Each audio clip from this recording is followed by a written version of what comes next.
people represented, the jury is present.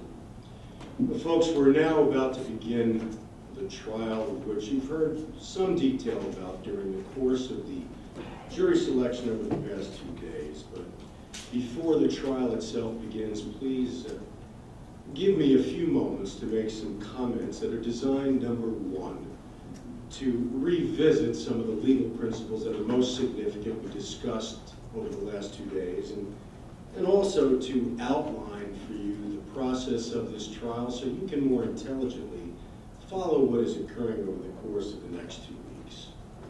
First, as you know, this defendant, Kenneth Stahli, has been brought to this courtroom on an indictment number 132 of 2014, and the defendant has been charged with the crime of murder in the second degree. It is alleged in this indictment that between July 27th of 2014 and August 5th of 2014, that under circumstances evincing a depraved indifference to human life, that being 18 years old or more, the defendant recklessly engaged in conduct which created a grave risk of death, serious physical injury, or a grave risk of death to Mason D., a child less than 11 years old at the time, and that he did that and indeed caused the death of Mason D.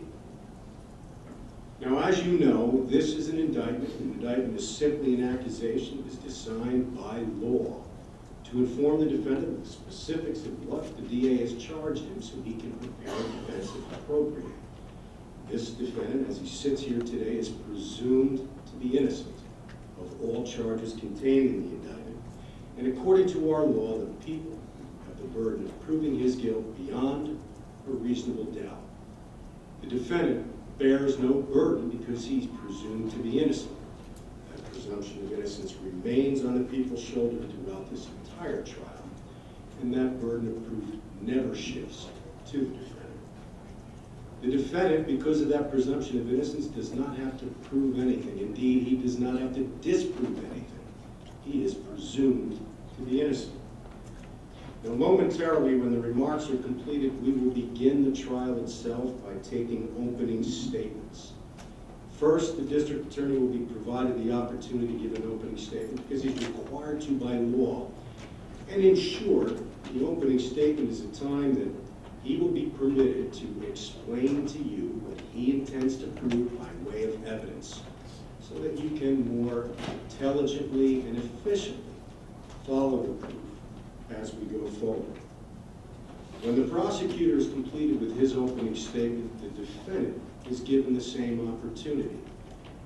But he is not required to give an opening because he has no burden of proof. So should Mr. Kossover or Ms. Connolly decide not to give an opening, you may not draw any inferences negative against this defendant if he chooses not to give one. The opening statement of the district attorney and the opening statement of the defense counsel, should he decide to give one, these are not evidence, folks. What the lawyers say is not evidence. The evidence that you must decide the guilt or innocence of this man comes solely from those witnesses who are sworn in, give testimony before you, and from whatever exhibits I permit into evidence. Tangible objects, objects you can touch, objects you can feel. So whatever the attorneys say, and however they say it, it is merely designed for persuasion purposes, and it cannot be considered as evidence by you. Now, after the attorneys have given their opening statements, first the DA will go and call witnesses one by one. Those witnesses will take this stand. Most will be sworn in, and then they will be questioned and they will be cross-examined. Now, the question of the witness by the attorney that calls the witness, that's known as direct examination. The questioning of that same witness by the opposing attorney is known as cross-examination. But we also have been doing this long enough to know that during the course of the examination of the witnesses, whether the people's witnesses or defense witnesses, there will be objections. You've seen it. You watched monitor, you watched television. Some of that is true, probably less than 50%, but some of it is true. What happens, however, when an attorney is objecting to a question asked by the other attorney, and they must state objection. What that attorney is doing is saying that he believes or she believes that the question doesn't follow the rules of evidence that attorneys must follow during the course of a trial.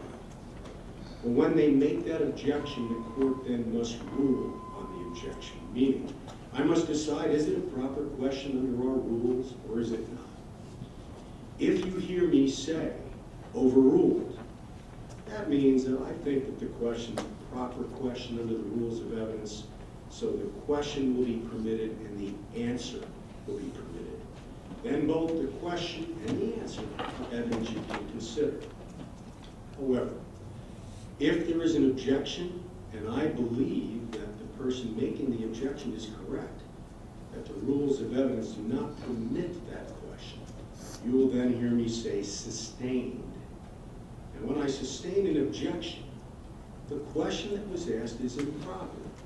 So you must disregard that question as if it were never asked. Well, it's pretty hard to unring a bell.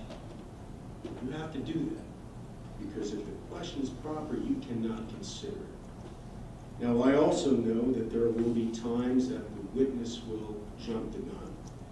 It's hard enough for the attorneys to understand the rules of evidence. They're complicated. Witnesses have no idea. So there will be an occasion that an attorney asks a question of a witness, the other attorney objects, and before I have a chance to say overruled or sustained, the witness gives the answer to the question. Well, now if I sustain the objection, that means the question's improper. Well, you now have an improper question and also an answer to the improper. Some of the attorneys will be offering exhibits, and exhibits are, again, objects you can touch, you can feel, not just testimony. When the people decide to offer an exhibit, whether it's a photograph, a document, a scientific report, they must first mark it. It will be marked for identification with a number. If the defendant chooses to offer an exhibit, remember they're under no burden to do so. It'll be marked with a letter of the alphabet. So you may hear People's Exhibit number 1 for identification, or Defendant's Exhibit A for identification. Now, the marking of an exhibit for identification does not mean it's in evidence. You can only concise that we can refer to the exhibit as the trial goes on. So now it has a specific marking on it. Once again, there are rules of evidence that have to be followed to allow for an exhibit that's marked for identification to be received into evidence. So if an exhibit is marked for identification, you don't get to see it with the attorneys in the court and the witnesses. It is only if you hear the court say, People's 1 in evidence, or Defendant's A in evidence, that now it's a document that ultimately you will get to see. Otherwise, marking an exhibit for identification.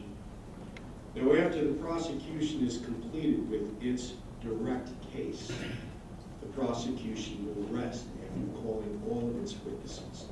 And we know that that will not occur until the end of the or not guilty.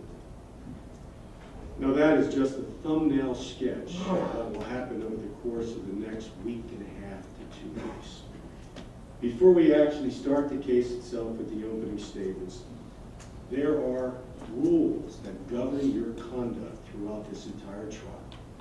I touched on them yesterday when we broke, or Monday when we broke with the first 6 of you.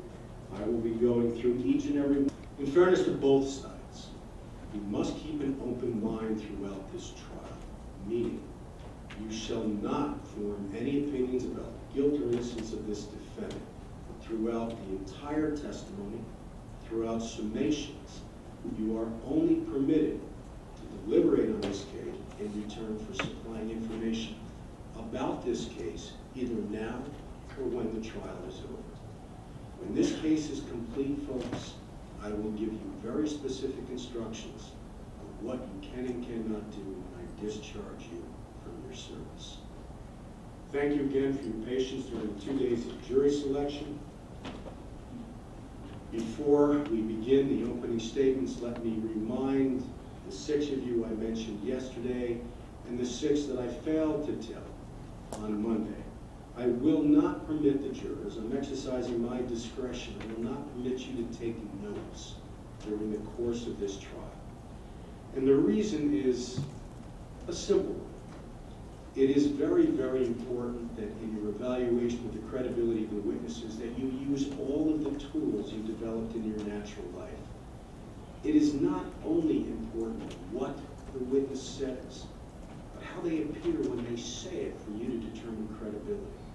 My experience is if I permit note-taking, jurors will be looking at their notes and their attention will be diverted away from the witness.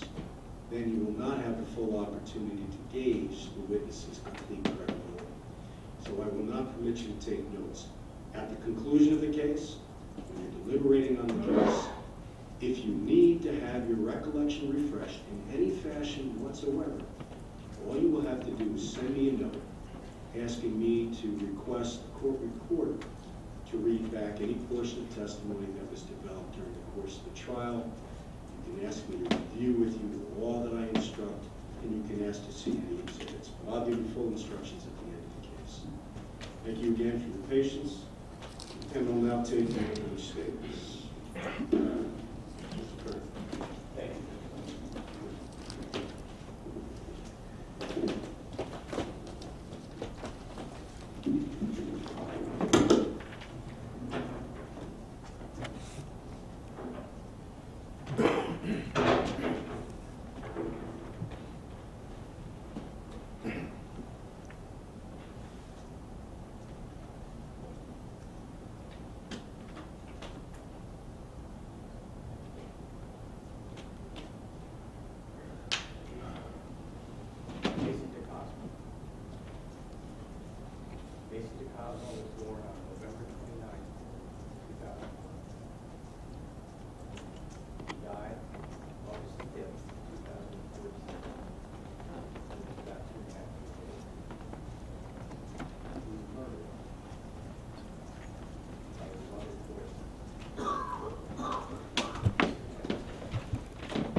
almost immediately, the New York State Police begin an investigation. Now, the beginning of any investigation starts with a history.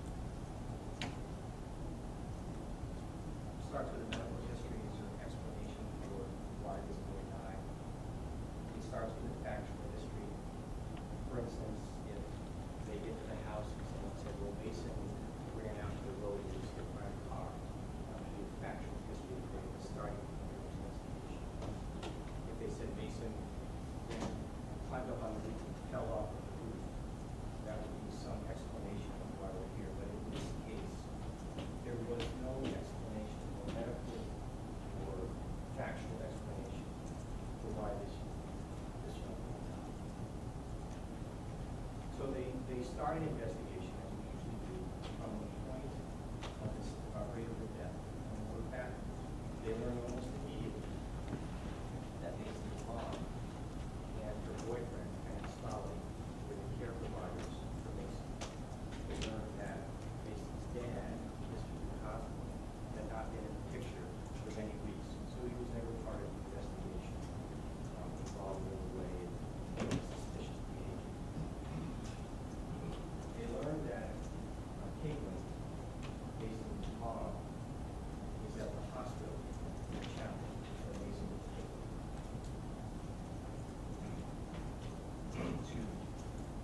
So they sent a team of investigators there to speak with her.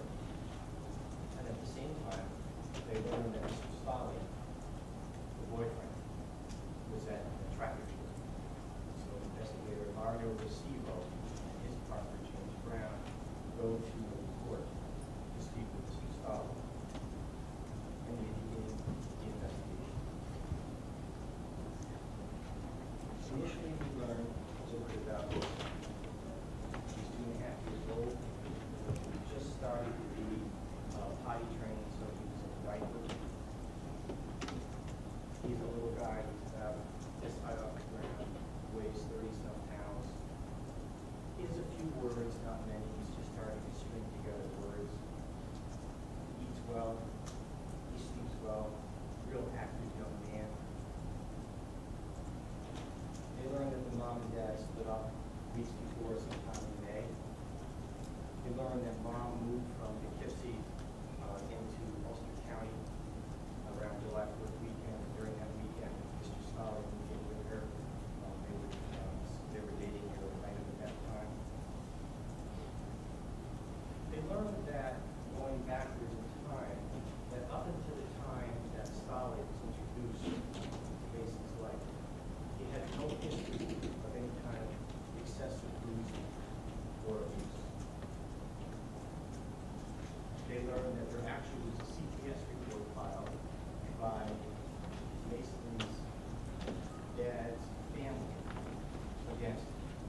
they learned initially from the story is that she had no explanation for why Mason died. She denied knowing about some of the things that the officers were seeing from that were being reported to them from the hospital. And she adamantly denied that Kenneth Stahli never hurt Mason.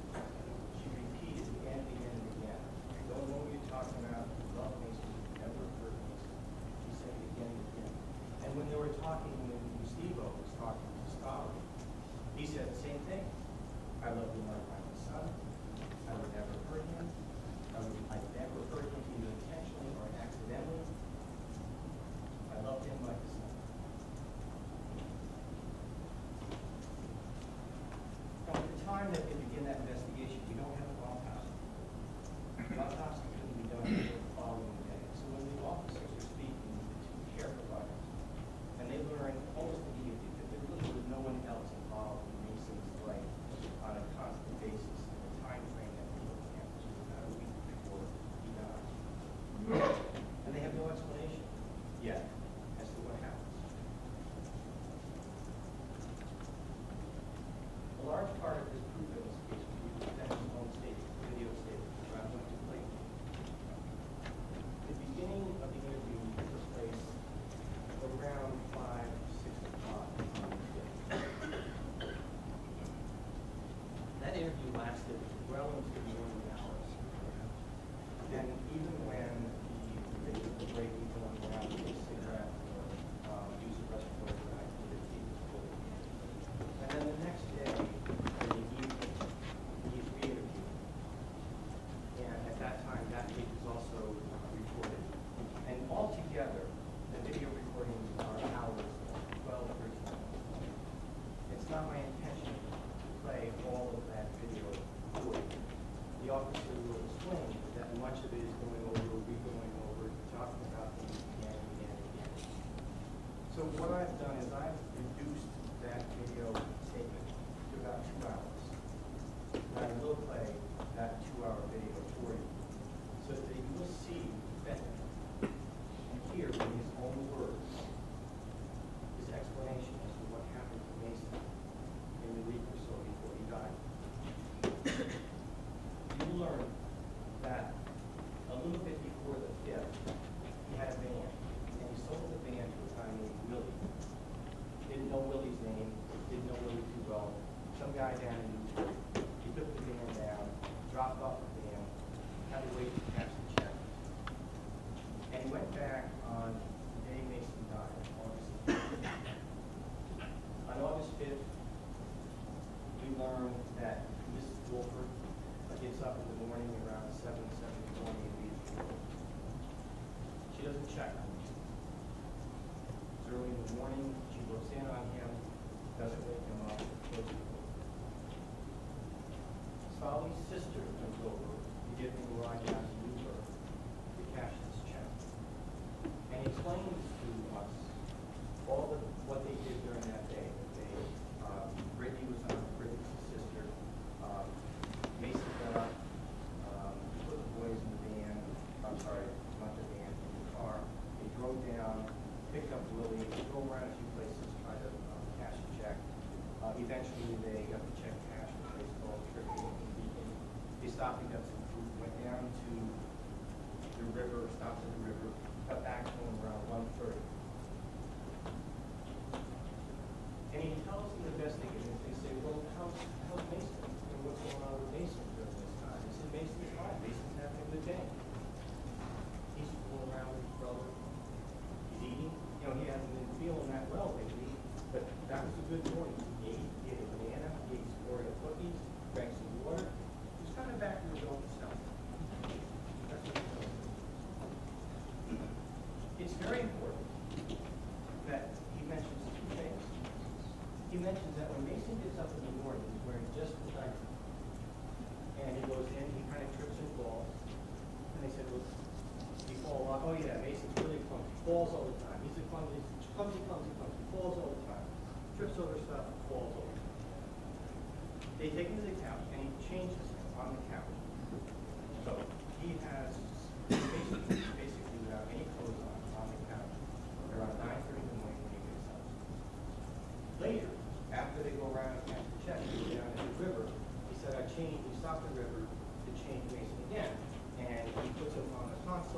takes his diaper off and looks and changes his diaper. And yet, when he's talking to the police, he doesn't mention anything about any bruises or any injuries. He talks about a pretty good morning until they got home. Then when we got home, he said, yeah, Mason acted weird when we got home. He got out of the car, and at this point, his statement's a little bit fuzzy, but generally, he said, we get out of the car, and I grab Jack's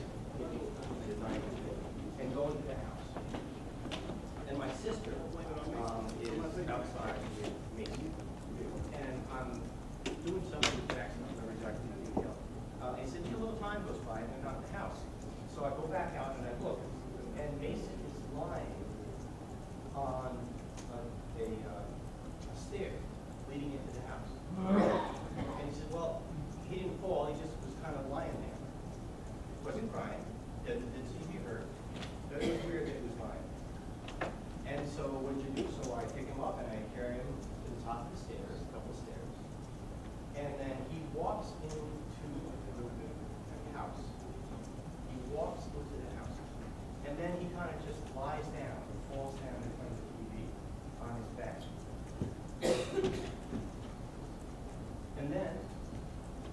And then he gets up and goes and puts himself in bed.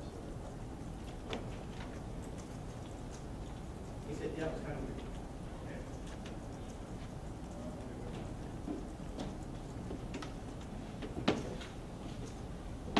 So Christine was talking to them, and we're going over where he's been, and at some point he said, well, when you changed Mason, did he have any bruises on him? Was there any, they're hearing from the people at the hospital that this little guy's covered with bruises. And so they asked Stahli, well, does he have any bruises on him? And Stahli goes through and he lists these different separate bruises that he saw on Mason and tries to tell us about when they took place. And Steve actually draws a simple stick figure drawing of a baby, a boy. As he asks Stahli about these injuries, he draws them on this little picture. And so Stahli says, yeah, he had a bruise. Mason had a bruise.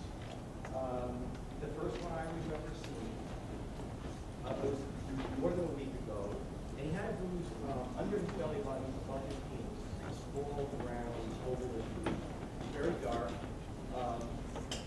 Caitlin saw that, and she asked him that. And he said, yeah, I don't know, I hadn't seen that before, and he must have fallen. And then he had another bruise up here. The second bruise they noticed was closer to the belly button on the abdomen. And he said he's had that for a while too. Those are healing up. And he puts the time frame of those bruises on an incident that took place, which we know was Monday or Tuesday the week before he died.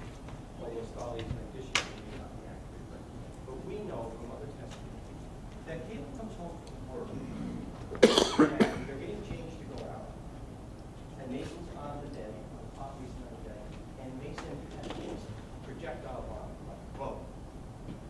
And then they picked him up and took him into the bathroom. He broke again. Miss Wolford was concerned. They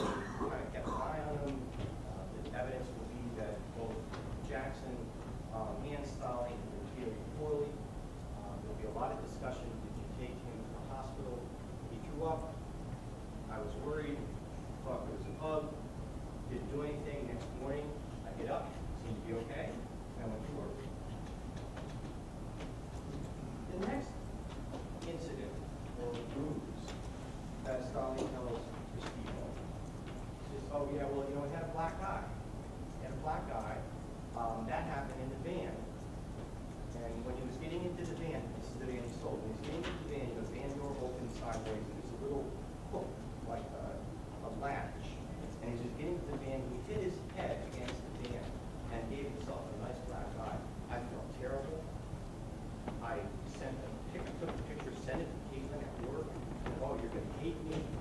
Poor Mason hit his face on the van. I feel so bad.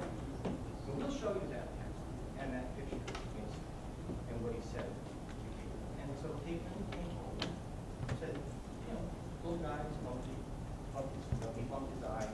It's okay, don't worry about it. And they go on. And she'll describe how Mason was kind of up and down every day. He had good days and bad. He went through times when his appetite was not where it usually was, his energy wasn't where it usually was, but he had good days too. In fact, I recall one day, I think it was Wednesday, the day before the van incident, they went out to the mall, went to dinner, he ate good dinner.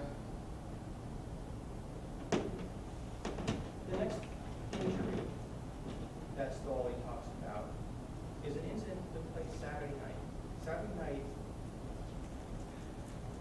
night was it? Sorry.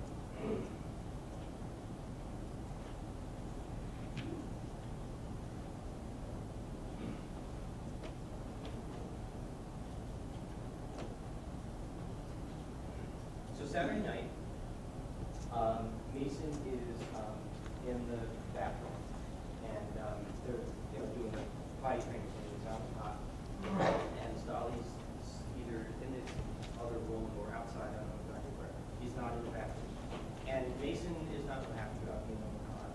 He tries to get off, and I guess he puts both feet in one leg and falls. And he falls. They have a little kid stool. If any of you have children, then you know exactly what happened. The little kid stool, you can step off with it and brush your teeth with a little rubber type thing. And he falls and hits his face.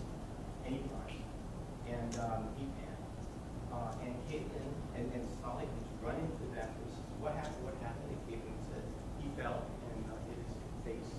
And she sees that he's a little red on his cheek. And Stahli says, don't worry about this. I got this. Because Caitlin is something called a couponer. I wasn't familiar with the service. And she was anxious to get out to Rite Aid before he did. So Stahli says, don't worry, I got this. And he takes over. And she leaves. But before she comes home, she gets this call from Stahli. And he's angry. And that was interesting to her because he never was angry. And he said, what did you do? Why did you leave? He's bleeding from the mouth. He's bleeding from the nose. And she thought that, oh my God, that happened when he fell and hit the stool. And she felt horrible and ran home, and she gets home, and at that point, Mason was already in bed. And he has a little blood on his lip. Other than that, he's okay. And then the last bruise, or set of bruises he mentioned, were he had some crescent changes on his arm that were that Ms. Wolford thought were bite marks. They looked like bite marks. Mr. Stahli says to Restivo, yeah, Caitlin told me he had a couple of marks on his arm. She thought that my son Chase might have bitten him, and she wanted me to check into that. And that was on Sunday. So he mentions about these different bruises. He's careful to say, so the police are saying, well, was he hurt? He's careful to say, no, he was okay. He cried for a minute, but then, I hugged him and we were okay. He said that almost every single time. So the next day, anyway, at that point, it's late. These guys have been at it for a long time. They're not getting anywhere from either of the care providers. They're not getting any explanations that are making sense as to why Mason died.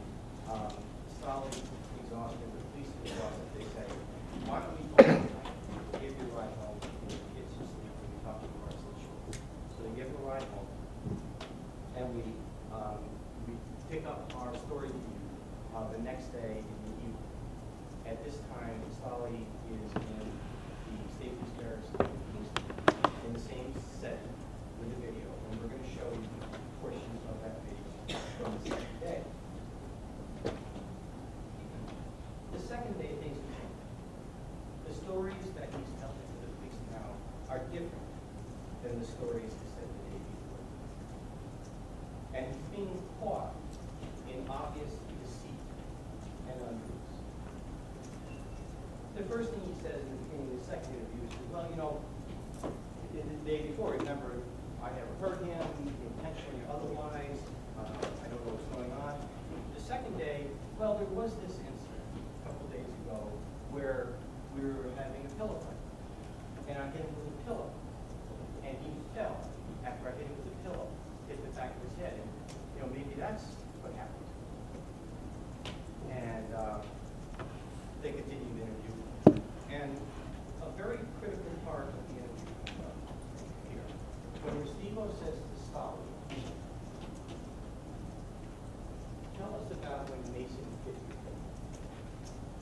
So when that comes up on the video, please, I know you pay strict attention, I shouldn't have said that, but when that part comes up on the video, you look at what Stahli says. He looks directly at Restivo and says, oh, Mason did it.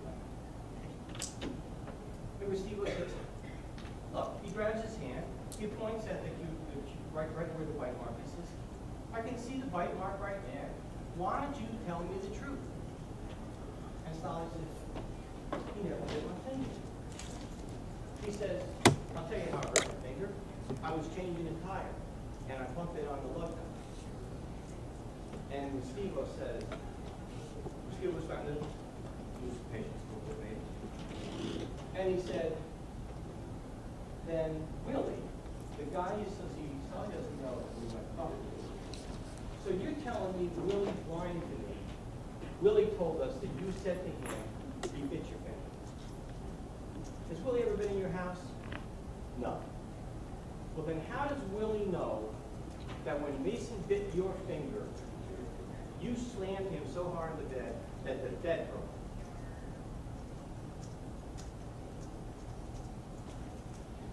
I never said that to him. Well, if Willie's never been in your house, how does he know the bed broke? He said, investigate. I never had a conversation like this with Willie. And then a little bit goes on, and he realizes that we've been in the house, and because the bed broke, and after he broke the bed, he fixed it by grabbing a couple of cans of spaghetti sauce, sticking them under the front of the bed, prop up the bed, and covers it up with the blankets. Now, how would someone know that hadn't been told that by the defendant? And when he's confronted with that information by the investigator, things have changed. At the end of the video,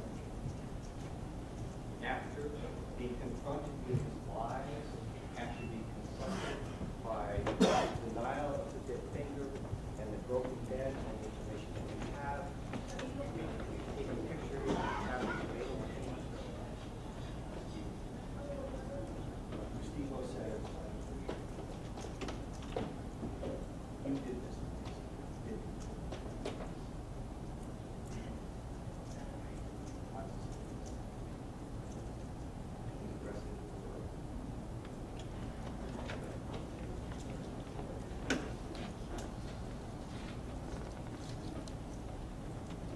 Ladies and gentlemen, it is necessary to prove that the injuries that Mason suffered is part of my have to present in this case. I have to present to you the injuries he suffered in the manner of death. The defendant has been indicted for depravity. I have to show these injuries to you to confront this. We have a medical examiner, very qualified individual to present to you her opinions regarding the different injuries that Mason suffered.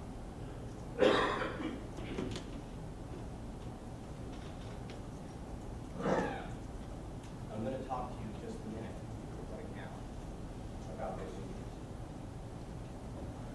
I want you to I know you remember this. When you first see the video, when you first hear Stahli talking about Mason and what Mason was doing on the hip and how he was doing it, I'm not sure. You think back of the condition he was in at that time.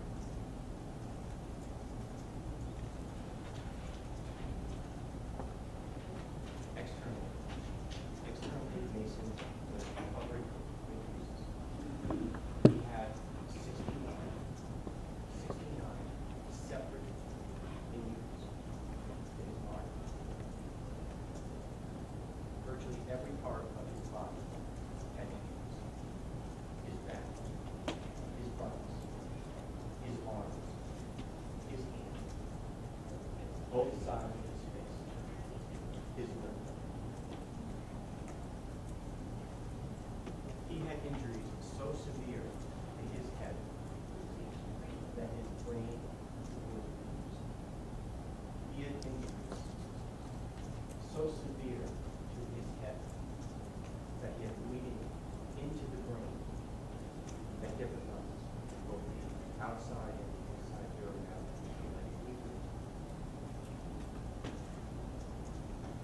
Some of these injuries, these external injuries, were somewhat superficial, and some were much deeper. Some were in healing process. And that is terribly significant. It's significant because it shows that these are separate, distinct acts of abuse against this boy. It shows that this abuse took place over a period of days. And some of these injuries were very, very fresh, and some were healing. Mason had to go to the rib. The rib was broken in the back. It was starting to calcify. It was starting to heal. The doctor told me that in cases like this of abuse, that is a telltale sign of someone taking a child and squeezing the child so hard that the ribs were coming back. Mason had bleeding into his optic nerve, which is an indication of shaking and slamming the child. Mason's frenulum. The frenulum is this little piece of skin underneath your lip that holds your lip in. It was torn. It was ripped.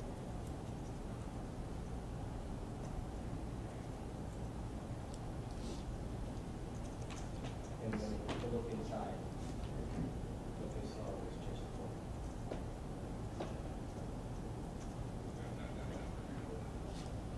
Discuss.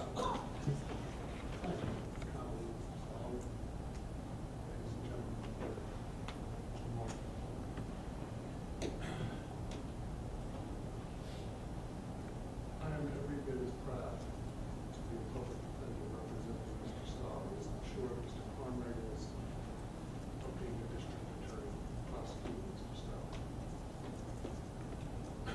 But if all we needed were accusations, we wouldn't have judges, lawyers, beautiful courthouses, and most importantly, jurors.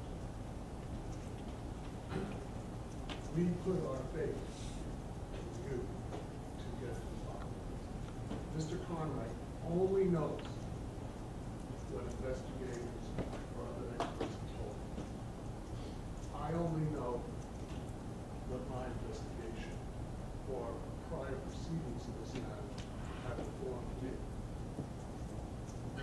You will get to hear everything in the case. You get to sort through it. There's two kinds of common sense. There's the common sense where we determine what one you determine to buy, or what movie to go see. And then there's the common sense we employ where we decide what hospital an ailing parent should be admitted or a loved one needs an organ. I need you to be engaged in this case, to view the evidence and analyze it. I want the same thing Mr. Conrad just mentioned, which is when you see that video of my client being interrogated by skilled, martial, state police investigators, think about whether he's telling the truth. Mr. Conrad said he was deceived. Look at it in the context of what's happening. 12 to 14 hours of interrogation. A second day of interrogation. Is it deceit? Is he remembering things? Watch for yourself. We have faith in your determination. This is a perfect storm. This is, the facts in this case scare me in some ways because it's a recipe for remarkable conviction. Mason DeCosmo was a hyperactive, rambunctious kid. I think Mr. Conrad mentioned that he was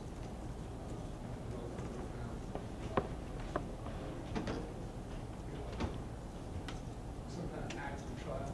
Not just an active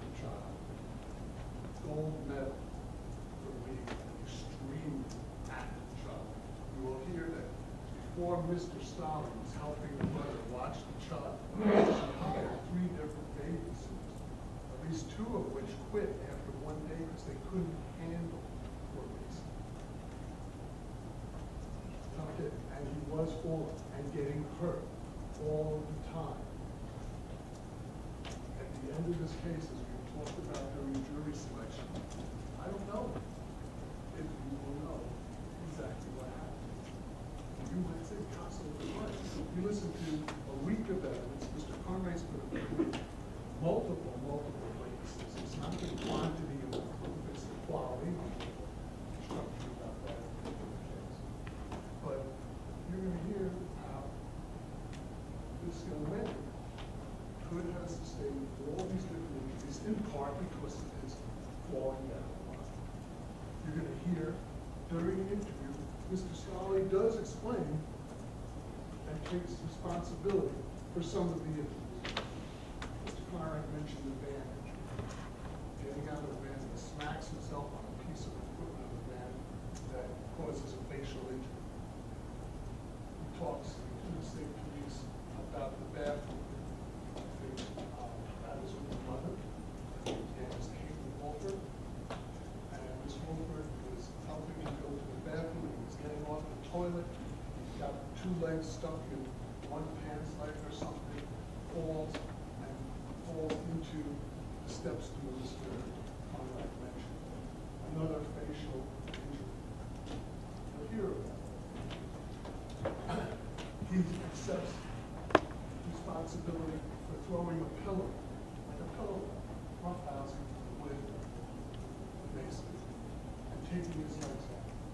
And he falls and hits his head, and that causes another injury. So you're going to hear explanations for some of these injuries. Some we will never have. And some that Mr. Conrad also considered to be superficial.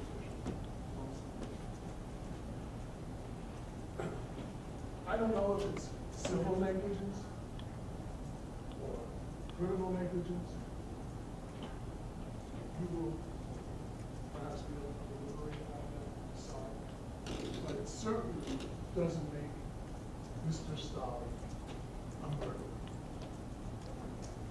He did something stupid. The one stupid thing we know he did is apparently when Mason bit his finger at some point, due to the pain Mr. Stahli was experiencing, he tells the state police he puts his knee on his area of his lower abdomen to get him to let go. And he says the bed breaks. Now, I don't know how that all jives, because this is after 10 or 12 hours of interrogation. But you'll see pictures of the bed, the broken bed. It's not even on the side closest to where Mr. Stahli or someone walks over the bed. The part of the bed that broke is against the wall. That's where the tomato cans are, prop up the bed. You'll see photographs of all that. But you'll have to figure out, if you can, are any of these injuries intentional? Was it reckless or anything? No evidence, nothing you will hear will prove that Mr. Stahli's actions, including the one dumb thing, because none of us would ever put a knee on a tree.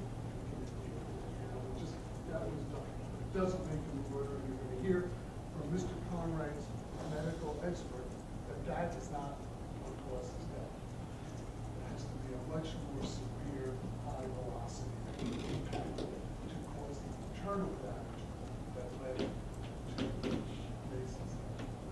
You'll hear that playground equipment does all, you'll hear all this.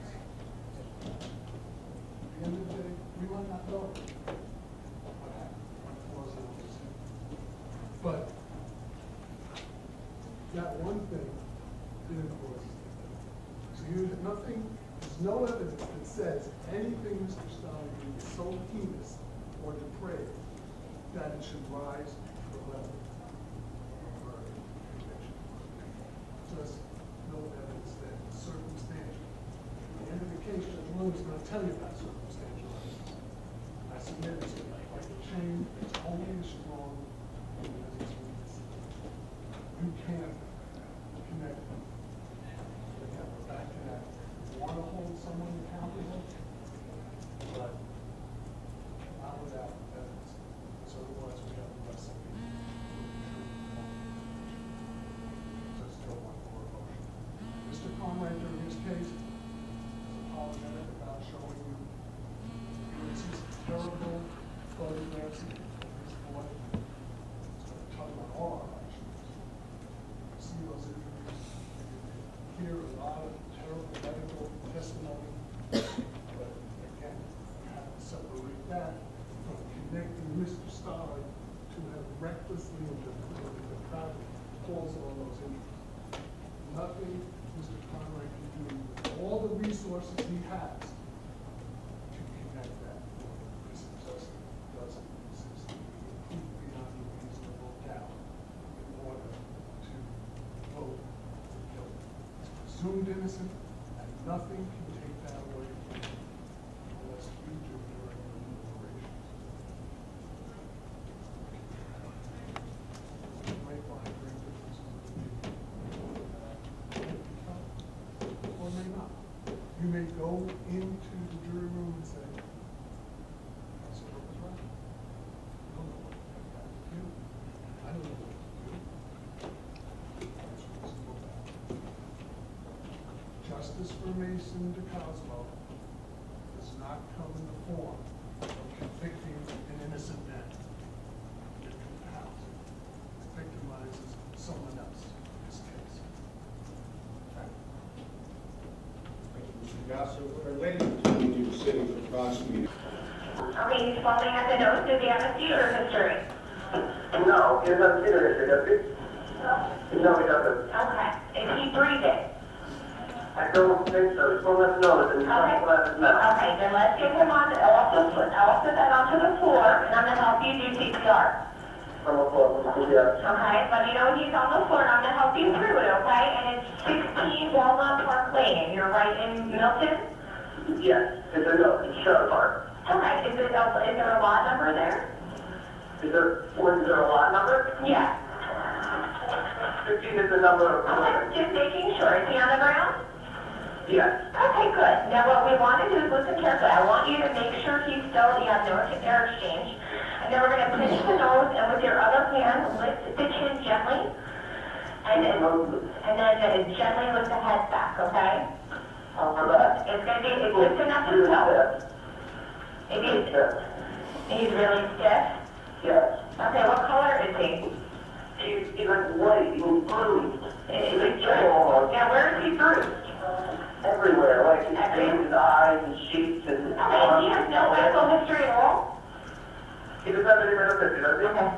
No. Okay, now I want you to look inside his mouth and see if there's anything there. Like maybe he accidentally put something in his mouth. I didn't open his mouth. You didn't open his mouth? Watch, yes. Okay, we need to try, okay? If you can't, that's fine. Are you the dad? No, I'm an aunt's boyfriend. We're just babysitting. Okay, you were just babysitting? Oh, I can't open his mouth and he can't open his nose. And what's coming out of his nose? Foam. Foam, but it's not foam. I don't know. Okay, they are all coming as fast as they can, okay? Thank you. Okay, I want to stand close with you though. I want to stand close to you. George, what is your last name?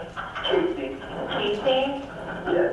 Okay. Yes. Where's mom and dad? Our mom's at work. Okay, the other person with you, who is it? That's the aunt? That's the aunt, yes. Okay, I want her to call. I want her to call the mom or the dad. We're gonna need to get them on the horn, okay? She's calling right now. And you can't open his mouth, and now the foam's coming out of his nose. Is there any blood with it? No. Okay, and when's the last time we seen him awake? That's it. He's awake. We didn't see him awake when the boyfriend left. He just said he was sleeping in his bed. Okay, so when was that though? When was that? Is that covered up? Approximately fine. It would have been like an hour ago. Okay, and so you guys haven't actually checked on him at all? You just knew he was sleeping and then he came in to find him? He didn't hurt, no. I think Kenny might have went in there before. Okay, so the boyfriend was the last one to see him awake? I think so. Okay, when was mom last home? What was that doing at home? She got there like 7. Oh, this morning, so she's been in the home, okay. Now, is there any way for you guys to double check his mouth to make sure you can't get that open? I know I'm not there, it's just, if we can try to start CPR, if we can, if we can. This is locked, so I'm putting a lot of force into it. Okay, now what else is bruised? I need you to take me a picture, okay? He looks pale yellow, and he has 2 bruised eyes, his cheeks, his forehead. I'm looking at his shirt, his stomach, his pelvis, Now, his arms. does it look like from the table? Yeah, it looks like kind of like dark bruises. And it's very bloated. Very bloated? Yes. Okay, all right. Now, there's an officer outside, so when you see him, I want to make sure you're there with him, okay? Yes, he's here. Okay, I'm gonna let you go to talk to him. You guys did great, okay? Thank you. All right, folks, if you would return the transcripts to the court officer.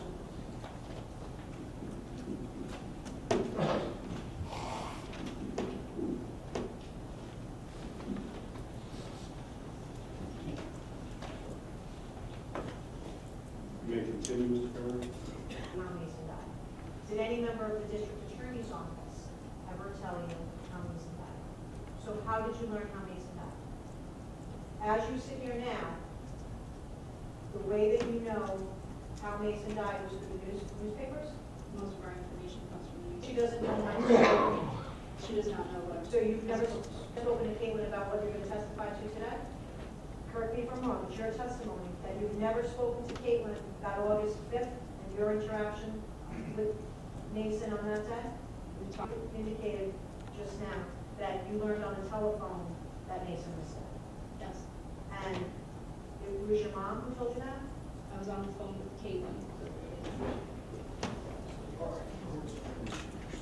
All right,